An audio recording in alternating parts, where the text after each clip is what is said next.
Hindi lahat ng tahimik ay nonchalant. Iba dito ay mala Tony Fowler ang galawan.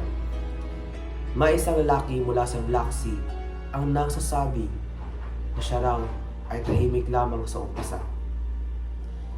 Siya ay mabait at may kakayahang ipagtanggol ang kanyang sarili sa kahit sinong basher sa JRMSU.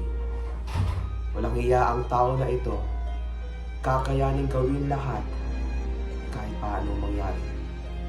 Walang hiya at laging umaasa kanino man.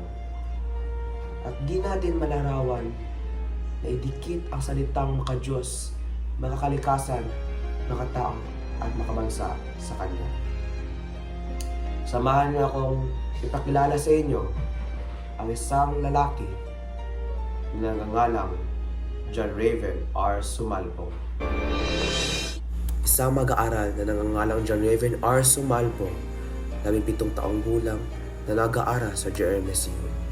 Mahilig itong maglakad, gumala, mamasyal at mag-road trip kung saan-saan, o kaya't minsan tinatawag siya ng kanyang ama na isang laagan na bata. Mahilig din siyang sumayaw at kumain. Ika nga niya naman, buhay ay pagkain. Kaya ngayon ay aking mabasahin ang kanyang talambuhay. Dear Charo, noong bata ko, isa ko sa mga mag-aaral ng paborito subject ay recess at PE. Excited akong magsuot dati ng PE uniform dahil lagi kong iniisip na palagi lang itong laro or exercise. Una nga pala, Ma'am Charo, ang paborito kong pagkain ay french fries at pork adobo. Ito lagi ang niluluto sa akin ng aking ina simula pa ng bata pa ako. Sa bumabalik, nung ako ay nag-enroll sa JRMSU at nakilala ko ang aming napakagandang guro na si Nay Dondi, doon ay nagbago ang aking pananaw sa PATFIT o PE. Nalaman ko na may mga iba-ibang klaseng aspekto para ikaw ay sa matawag na personal fit. Personal fit? Na ikaw ay matawag na physically fit. Lumaki akong malakas kumain. Gaya nga ng sabi ng iba, kung may pera ka, busog ka. Joke lang. Sabi nga nila, alagang katawan, maganda ang buhay.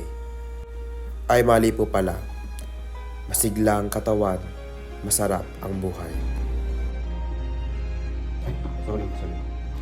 Kaya sa pagkatapos ng video na ito, ay aming inasahan sa PATFIT na si Nay Dondi ay magbibigay ng malinaw na instruction at demonstration tungkol sa iba't ibang physical activities. Tutulungan niya rin kami maging disiplinado pagdating sa fitness routine at healthy lifestyle. Maaaring maging stricto siya sa mga requirements, pero alam naming layunin niyang masanay kami sa tamang paggalaw at pangangalaga sa katawan.